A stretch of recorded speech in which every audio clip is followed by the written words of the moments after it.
Welcome back. Let's bring in our guest who has been standing by. Senator Imaseun is a senator representing the Edo South Central District. He's the chair of the Ethics Committee. Distinguished, apologies and welcome to the program. I know you've been waiting. Thank you. Good morning. Good morning and welcome. We had to get off that back and forth. But let's start off from, maybe not exactly where we left off. Let's start from where we started from with Mr. Shomi. And that has to do with what the Senate did yesterday in the passage of the bill that establishes the state police and alters the constitution so that now state police is in a concurrent list and now governors will be able to, manage their own security. Walk us through the thinking of the Senate, because two ways, on the pros and the cons that the Senate looked at and what the guardrails are by legislation that has been put in place to ensure that this meets expectation. Well, first of all, thank you for having me and good morning to the viewers. The state police matter, I think it's something that should have been done a decade ago, if not more. We run a federation and not a monarchy or other form of government. And so for a federation, you had the federated state coming together to form a country. And if you also look at the characteristics of our people in Nigeria, you will find out that we all have our different nuances. And you marry that with what is happening today in the country, which is the insurgencies and the rest. And you also look at the strength of the police force today with our population, then it's not difficult to come to a conclusion that something drastic such as this ought to be done. State police, in my opinion, and I believe in the opinion of most of my colleagues, that sat, reviewed, and passed it yesterday, is that every state should be able to police its borders. And every state should be able to control its own police force.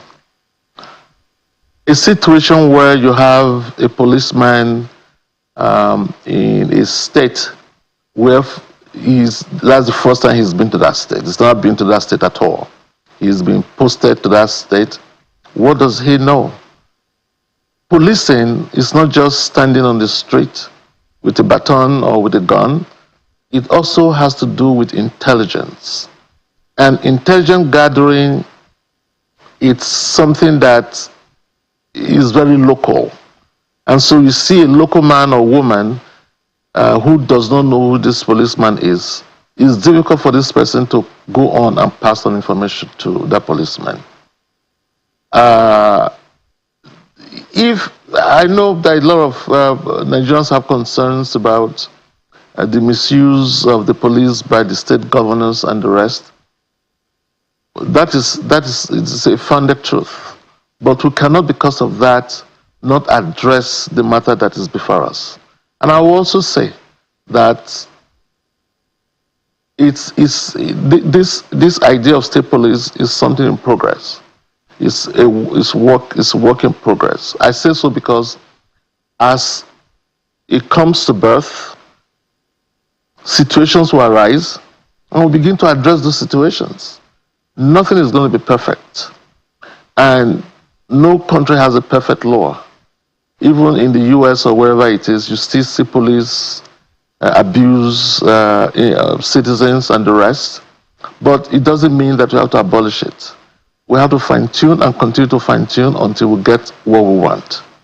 But overall, I think this is something that we should have. So in building on that question I asked, you've lived abroad, you've lived in Nigeria, you've practiced, and you know how these things work in climes that we celebrate. And now we are trying to model it based on what we know because of the challenges we are facing as a country. I am sure that you may have made proposals or you've considered certain clauses and made your contributions to those clauses as to how this can be as effective as possible based on the uniqueness of the challenges we're facing, because what the Northwest is facing may be slightly different from what the Northeast and what the South is facing. So what are those things that you have seen that feels, because the law says that there's a minimum standard. Minimum standard they must not go below, but they have the permission to go above the minimum standard that's created by the National Assembly. So when the law puts that framework, what is the law trying to say in terms of standardization? Well, what the law is trying to say is that we have our own individual, or where every state has its own uniqueness. Lagos State, for instance, has its own uniqueness, given its economic base, given its economic muscles, given the fact that it has a lot of resources. So Lagos, for instance, can say, we want to acquire 4 or 5 helicopters to parade or to survey Lagos State for effective policing. Sokoto State might not be able to do that. But Sokoto State may also be able to put its policemen in the borders because they know where, they say who wears the shoes, know where it pinches. They know where the loopholes are in their states. There is no state, there is no governor in this state who does not really know its state. They know. Perhaps the problem they have is that they do not have the authority, they don't have the full powers to police their state, because commissioner of police in a state still do not take full orders from the governor. If the governor says do this, and the IG in Abuja says do the other one, the police commissioner is likely going to obey the IG and not the state and not the governor. But today, if we have a state police, the buck stops on the desk of that governor. And so if he hires the police commissioner who does not know what he's doing or who is not yielding results, fire him, hire the next one. Look, I remember during the Giuliani period in New York City, it happened when crime was so prevalent. He had about 2 or 3 police commissioners until he got the one from New Jersey who was able to do the work for him. You can't do the work, go home. Hire the next one until you get the results that you want. So we have a situation, we need a situation where a governor will be able to have full control of his borders, full control of security within his states. Now he has no complaint. The governors today will tell you, oh, I don't really have the full control over the policemen. He does not even have full control over how many police that will be sent to his states. But today, a state governor can say, I need a police workforce of S number, given its challenges. And he'll put his resources there. The next state might say, no, I don't have such challenges, I just need this much. He puts his resources there. A situation where one size fits all in security matters cannot work. And so state police, in my opinion, it's something that we really need at this time. Well, we'll go back to expand on the guardrails that have been provided in this document to ensure that it is not abused, because that's the biggest concern shaping this. But before that, I'd like to explore this very important point. If there was any doubt in the minds of Nigerians at all that this National Assembly is not tied to the apron strings of the president, perhaps this speedy consideration and passing of the State Police Bill, removes all of those doubts. Mr. President sends it on Tuesday, and in 24 hours, the Senate has passed it. And this is an executive bill, by the way, because there is, the House of Representatives document itself that is being considered, for which the Deputy Speaker is the chair of the Constitution Review Committee. And we've been waiting for this, I think, since about last year. And here we have it. Mr. President sends it, and it is speedily considered. What are your thoughts on this particular concern that this particular 10th Assembly is tied to the apron string of the president? Well, when you say this, then you assume that the Senate or the National Assembly has not been thinking about state police. We have been thinking about state police. As a matter of fact, from the beginning of the inception of this 10th Senate, state police have been an issue that some senators have brought up in closed sessions and so on and so forth. The House of Representatives themselves have looked at it. And I think they spent hours or days and weeks on it to be able to come up with the documents that they had. Remember that what you saw on the floor yesterday was not the whole work. The work had been on in the committee.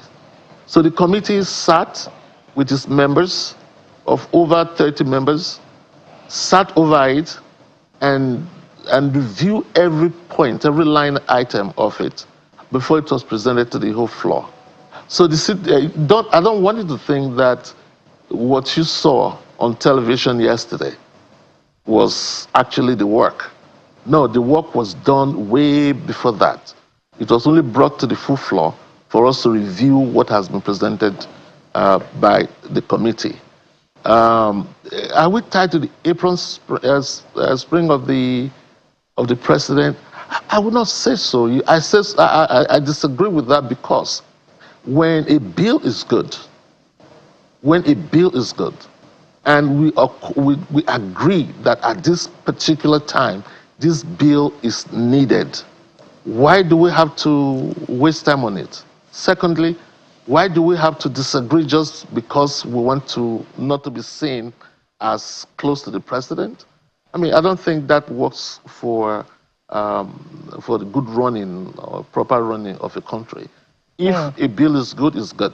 If a bill is bad, it's bad. So, Senator Imaseun, if the president presents a loan request, even though there's removal of subsidy, we've saved trillions of naira on subsidy savings, even though states have more money, there's more sharing from the federation account, then the Senate passes it without any scrutiny. Again, when you say without any scrutiny, is because what you saw was the outcome of that request on the floor. But what you didn't see is the committee that it was referred to. It is not when the president sends the request that we sit on it. It's further sent to a committee that sits over it, sometimes 2-3 days, to review back and forth as to the necessity for this loan. And if they agree, if the majority of that committee says, yes, we should have it, then it's brought to the floor for all of us to look at it again, assuming you don't belong to that committee. And so the end product is what you see, but the work, you don't see that, because that is at the committee level. Yes, distinguished, the reason that question is being asked is because the question around efficiency of oversight by the legislature itself, because some of the failures that has been pointed out at, for instance, the poster one has to do with the releases. The government gives its own excuses. Say Ministry of Health, for instance, Federal Ministry of Health, where I think over 200 billion was earmarked as the spending limit for that particular budget for that ministry. I think capital component, but less than maybe 50 million was released. Because if there's effective oversight, some of these things would have happened. So that's the reason we're asking, how efficient is the Senate in probing things that come from the president? I'll give you quick examples. So for instance, I always point to this. When the emergency rule in Rivers State happened, Nigeria was divided. Some say it's correct, some say it's wrong. But the National Assembly was borderline united, and they represent constituencies of divided country over the same issue. So sometimes one wonders, are you representing the people or you're representing yourself? Now we're talking about oversight and legislature now. Then there's also the recent issue of the standing order that were amended. Some people are saying it's a selfish one. The 10th Assembly wants to compound itself in the 11th Assembly, even went ahead to do things that were against the Constitution in saying that senators-elect may not be able to vote for principal officers until they found that it's in contradiction to Section 52 of the Constitution, and they corrected themselves maybe after 72 hours or so. So that's why we keep asking this question, whether or not the Nigerian Senate is not a rubber stamp. I hope you get it, sir. I understand what you're saying. These two examples, let me take it one by one.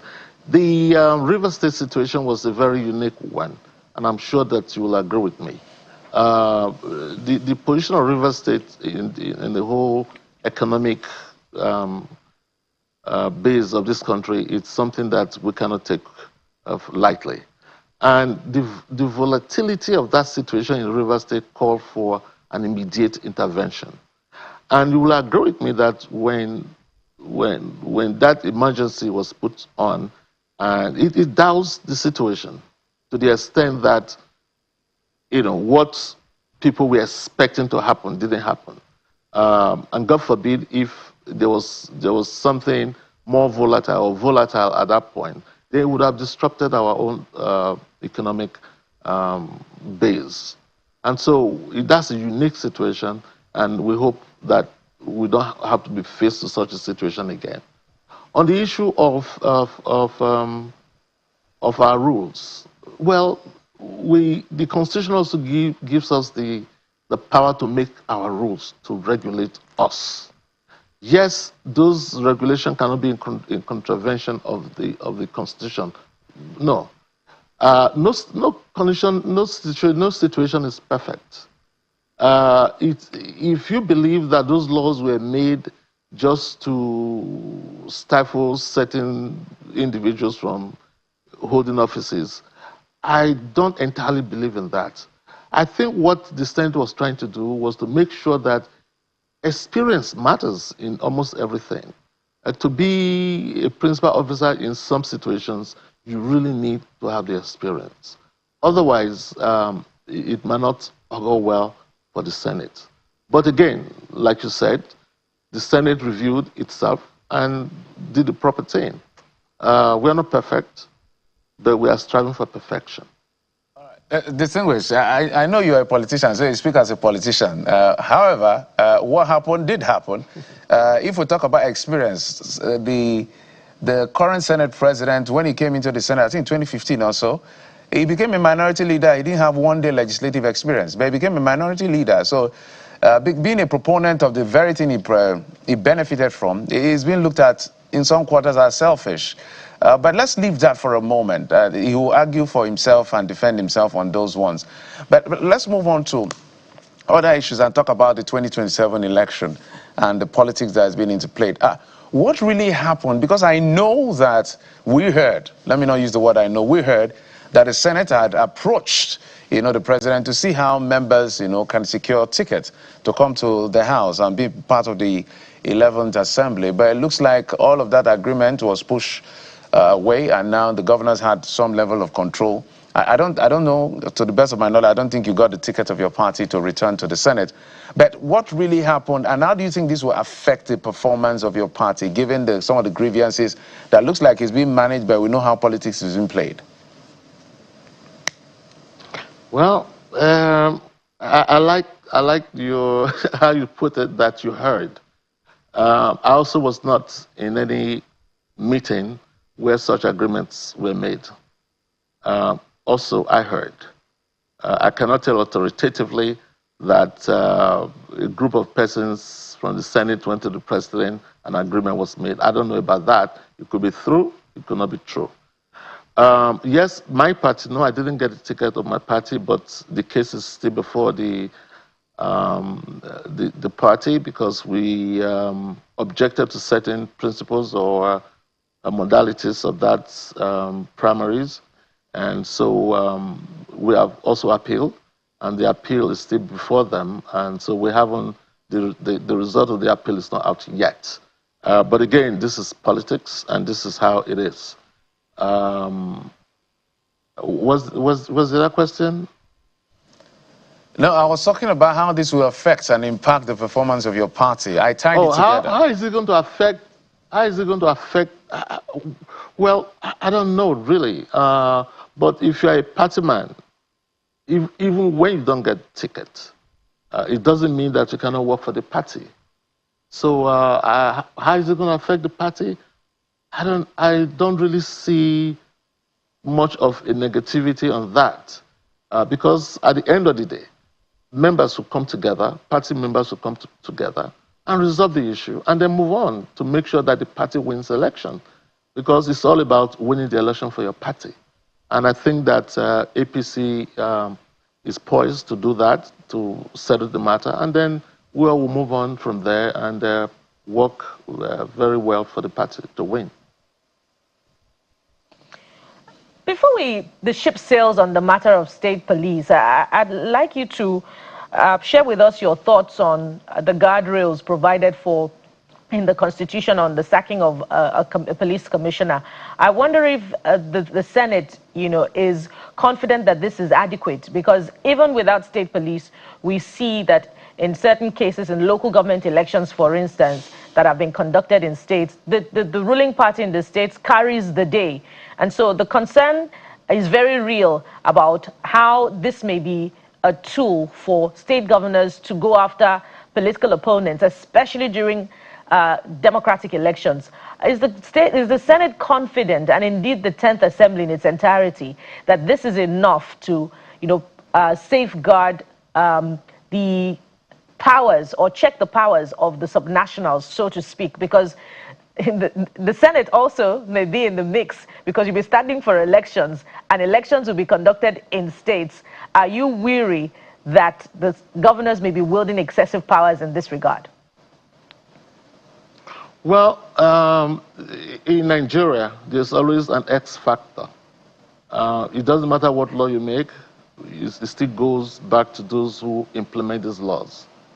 Hopefully, this is why we also talk about having responsible leadership. Leadership, or leaders who believe in democracy, leaders who believe in the rule of law, because you are a governor for 8 years if you have 8 years. At the end of the 8 years, you are no longer a governor. And you must, in your hindsight, know that the law you made today, or the law you abuse today, can also be brought to abuse you yourself, or your loved ones, or those close to you. And so it's always in our best interest to make sure that we implement the law constitutionally. And so I believe that as we go on, things will begin to manage itself. So you're leaving things to chance? It's not a chance, but what I'm saying is that things will always, there will be situations, and those situations will always arise, and then we'll find solutions to them. So would you say, let me not put my personal opinion, but let me ask the direct question. Do you think that given this, so we're back to the issue of state police, because it's what everyone is talking about. It's something we've, at least in this generation, we haven't seen it happen. We know it happens in other clients. You travel across the world, so you see how it works, but now it's here. When do you think that this state police should come into effect? As soon as when? Is it as soon as this year or after the election? What is the National Assembly looking at? They've done their part, I must say. It's now the state assemblies, and then the president accentuated it. Well, until the modalities are put in place. I mean, this is just the framework. And, there's still going to be situations where every state will look, because it's going to go back to state houses of assembly for them to come up with their own laws, local laws, that is peculiar to them, and to how they can run their state police. But it must be in tandem with the rules and regulations or this constitutional amendment. Once, like you said, there's a standard. Below you cannot go, but above you can. And so, and those standards must be adhered to. All right, fantastic. Distinguished, wish I have more time to talk to you about some of the issues as far as your ambition is concerned. But are you hopeful that you're going to get this ticket eventually? It's in God's hand, and it's also in the hands of it's also in the hands of the party. Whatever happens, happens, but we'll work for the party. All right. So there's something that you're also responsible, but I don't think we have enough time for it. But I'm sure you heard about the case that had to do with the National Assembly being taken to court. I think we have 2 more minutes so I can ask this question. The National Assembly being taken to court over the issue, because when we have senators, we try to bring as many national issues as possible because you represent the people. But some are personal to the National Assembly, and that's why I'm bringing this up. That has to do with being taken to court, and the people that took, I think Sarah that took you to court, I mean the Senate to court, and won that case about the National Assembly the SUVs that were bought for them. The judge frowned on that and made some decision that I don't know whether they've appealed that particular case, but to the effect that given the challenges that the country is going with, the National Assembly cannot earmark and then themselves be the ones to do the procurement process to buy vehicles for themselves. How is the National Assembly responding to that generally? Because I haven't seen any official response. Well, I mean, I think that's where it should be, official response. So we'll leave it to the management of the National Assembly. Remember, we have a clock, we have the leadership, and it's something they will respond to. And I believe that it has been appealed by the management, and for that reason, so it's subjudice, and so we'll leave it at that level.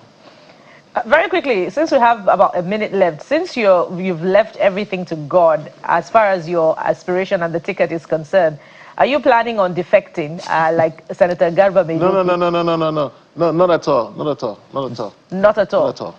Okay. Not at all, not at all. Well, remember that you said this. It's on record on national television. Not at all. But you just recently defected. That's why we're asking whether you defect again.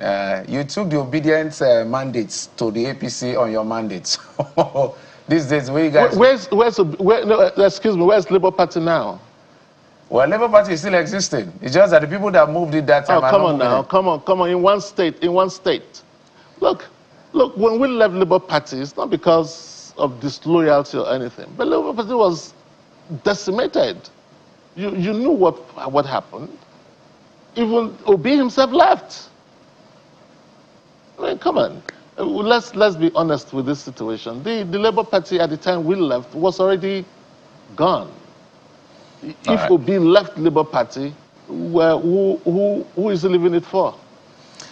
Okay, I'm going to ask you this question in future. Now, you see this part you've mentioned, I'm going to keep it on record because I don't be, I'm going to keep it on record, Senator, because I know where I was going to with that question, but we don't have time.